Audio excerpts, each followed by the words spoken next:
Bismillahirrahmanirrahim. Alhamdulillah wassalatu wassalamu ala Rasulillah wa ala alihi wa sahbihi wa mawalah. Waratil Quran 1 muka yang keempat, iaitu mengenai dengan hukum tajwid. Tajwid terbagi kepada dua bahagian. Bila kita nak mari kecek bab hukum tajwid ni, kita kena bagi tajwid itu kepada dua bahagian. Satu dipanggil tajwid amali atau tatbiqi.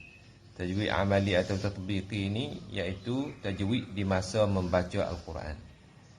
Tajwid di masa membaca Al-Quran, maka ini hukumnya adalah fardu ain di atas setiap mukallaf membaca dengan bertajwid. Jadi baca bertajwid itu belum tahu lagi hukum baca bertajwid. Hak dengung kita dengung, hak panyen ne kita panyen ne, hak panyepak kita panyepak, hak imalah kita imalah. Hak tu panggil baca Quran bertajwid. Baca Quran bertajwid ni hukum dia adalah fardu ain di atas setiap mukallaf. Mukallaf ni makna orang yang balik akil Islam. Ni wajib dia baca dengan bertajwid. Firman Allah Ta'ala, warattilil Qur'ana tartila. Surah Al-Muzammil ayat yang keempat. Maksudnya bacalah Al-Quran dengan bertertil. Kata Sayyidina Ali radhiyallahu anhu dalam menghuraikan arti tertil. Sayyidina Ali radhiyallahu anhu dia tafsir ataupun syarah mengenai dengan kalimah warattil. Makna apa warattil? Iaitu dia kata huwa tajwidul huruf wa ma'rifatul wuquf. Tajwidul huruf iaitu memperelokkan sebutan huruf dan juga mengetahui tempat-tempat wakaf. Kena tahu tempat-tempat wakaf. Sebut huruf wi comel, wi kena, dan juga kena tahu tempat wakaf. Tu arti tertil di sisi Sayyidina Ali radhiyallahu anhu. Sebab tu tidak khilaf di antara ulama, katanya wajib di atas setiap orang yang baca Quran ni kena wi betul masalah sebutan huruf. Makhraj huruf ni kena betul. Kalulah makhraj huruf tak betul, tak boleh.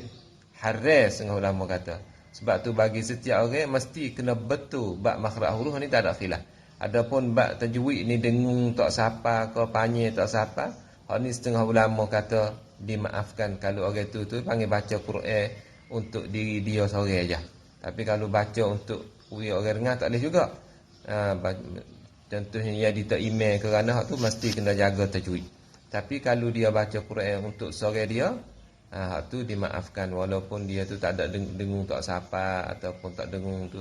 Tetapi bab makhraj huruf ni, hak ni setiap orang lagu-lagu mana dia jadi apa sekalipun, bila dia baca Quran mesti kena betul bab makhraj huruf. Tetapi kalau dia betul dah usaha dah, tapi lidah dia tu masih lagi tidak panggil tak jadi lagi, tahu dah kata ha tu sebut ha tu tak kena, tapi dia dah usaha dah untuk nak sebut ha, tetapi masih lagi tak boleh, tu dia usaha dah, tak apa insya-Allah. Sayyidina Ibnu Mas'ud radhiyallahu anhu pernah melarang dan menegur seorang pembaca ketika ia tidak membaca dengan mad wajib muttasil pada kalimah lil fuqara dalam ayat innamas sadaqatu lil fuqara wal masakin wal 'amilina 'alaiha, surah At-Taubah ayat 60. Jadi ada seorang mari baca di depan Ibnu Mas'ud, dia baca innamas sadaqatu lil fuqara wal masakin. Fuqara tu dia baca pandak, maka Ibnu Mas'ud tegur dan murih. Padahal makna dia tidak berubah pun. Padahal maknanya tidak berubah. Fuqara dengan panjang dibaca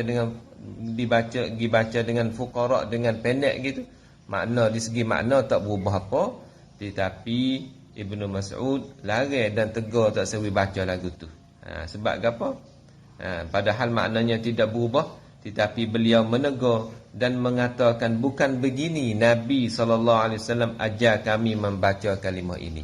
Jadi dia kata bukan Nabi tak ada ajar kami baca kalimah ni pandak lagu tu.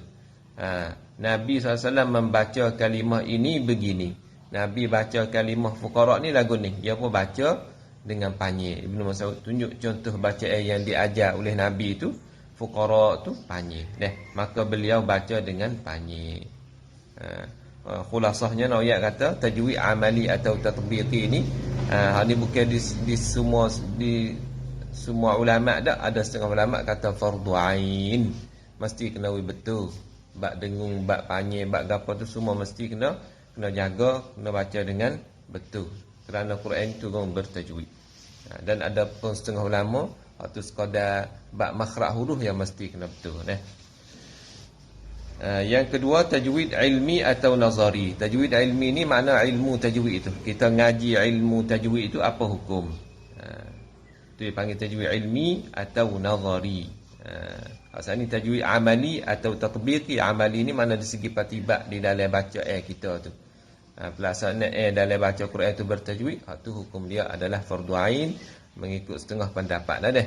Ada setengah pendapat kata fardu ainnya iaitu bab makhraj huruf. Betulnya kita usaha supaya we kena belaka, sama ada makhraj huruf, sama ada bab tajwid dengung apa semua tu we kena belaka. Adapun tajwid di segi ilmi atau nazari iaitu belajar ilmu tajwid, maka ini hukumnya adalah fardu kifayah. Ngaji hukum tajwid, hukum nun sakinah tanwin tubik kepada berapa bahagian, hukum mim sakinah berapa bahagian, ngaji itu adalah hukum dia adalah fardu kifayah. Kelebihan ilmu tajwid ni. Ilmu tajwid adalah semulia-mulia ilmu kerana ia berhubung dengan kalamullah. Ngaji tajwid ini tidak syak lagi kata semulia-mulia ilmu kerana dia berhubung dengan kalamullah azza wa jal.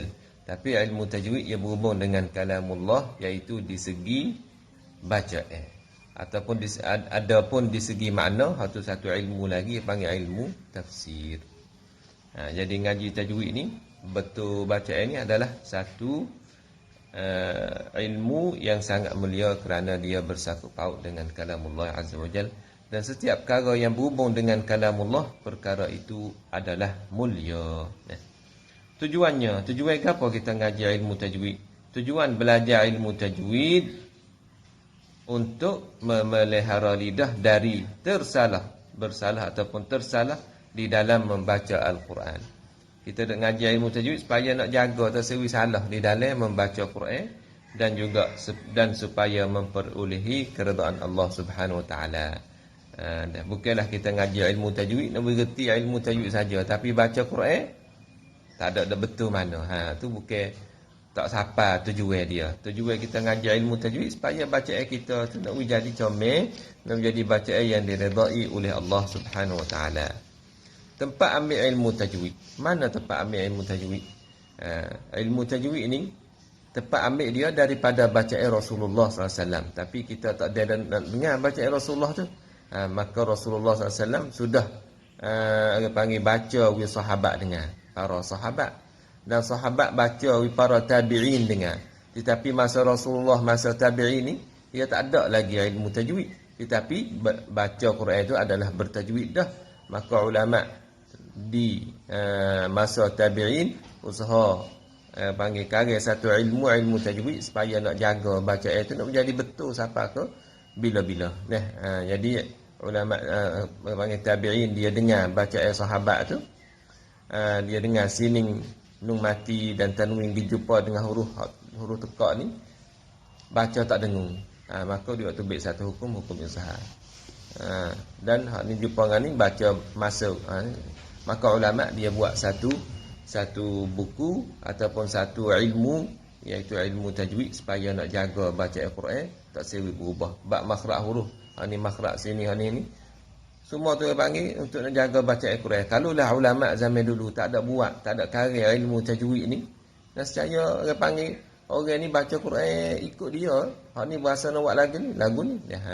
Maka tetapi tak boleh siapa nak ubah, kerana ulama sudah dhabit dah, sudah panggil karya dah, sudah buat dah, sudah jaga dah. Hak ni hukum dia gini, hak ni hukum gini, semua sudah tertulis di dalam buku-buku. Sebab tu bila kita ngaji Quran ni mesti kena ada panggil tempat sandar buku tu. Bukan semata-mata talaqi saja, panggil musyafahah dengan guru saja tapi tak tahu kata ambil di mana. Itu tak boleh juga, supaya nak jaga bacaan tu. Contohnya tu masalah ikhtilas di dalam kalimah la ta'manna, ada setengah orang baca la ta'mannuna. La ta'mannuna. Ayo ikhtilas lagu tu. Satu nun tu Ta'man tu dengung dah nungsa, lepas tu nuna pula jadi banyak nun situ. Ada tak tempat ambil tu? Tu kita kena cari dah. Kalau tak ada tempat ambil, tak ada ulama zaman dulu, tak ada tulis, tak ada royak kata baca lagu tu, kita mari baca lagu tu, maka tu panggil bacaan kita tidak diterima, ditolak bacaan kita itu dah. Dan para qurra' mu'tabarin dah, dan tempat ambil tajwid iaitu para qurra' ni qari ada 7 qiraat dah, 7 qiraat yang kita sudah tahu dah tu, dan tambah lagi 3 ada 10 qiraat semua. Tu kita boleh ambil, dan qiraat-qiraat itu boleh dibaca dah. Dan para qurra' mu'tabarin ni makna yang diiktibar, yang diambil kira oleh jumhur ulama. Yang mutawatir makna bacaan dia tu mutawatir berhubung kepada siapa, kepada Rasulullah dah. Yang mutawatir bacaan mereka. Para tabi'in dia ambil daripada sahabat ambil daripada Rasulullah SAW. Jadi tempat ambil ilmu tajwid ni khulasahnya iaitu daripada ulama yang karya ilmu tajwid tu. Tu tempat kita ambil. Dan ulama yang karya tu, karya ilmu tajwid tu, dia ambil bacaan itu daripada guru-guru dia dah. Sama ada tabi'in ni ambil daripada sahabat. Tempat guna ilmu tajwid, mana tempat yang kita kena guna ilmu tajwid?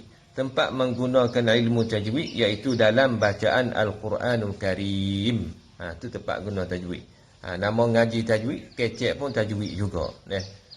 Tak boleh kecek tu tak ada masalah.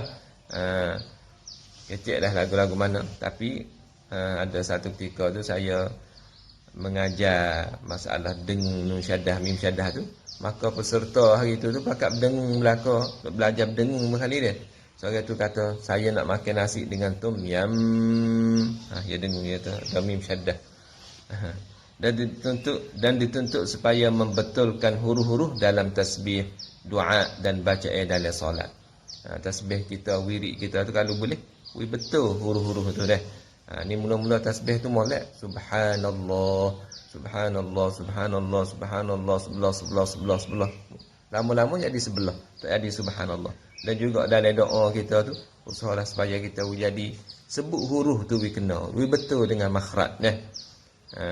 Dan juga bacaan dalam solat. Tasbih apa doa ketika rokok, sujud, di antara dua sujud usaha jadi betul belaka dah. Subhana rabbiyal azim.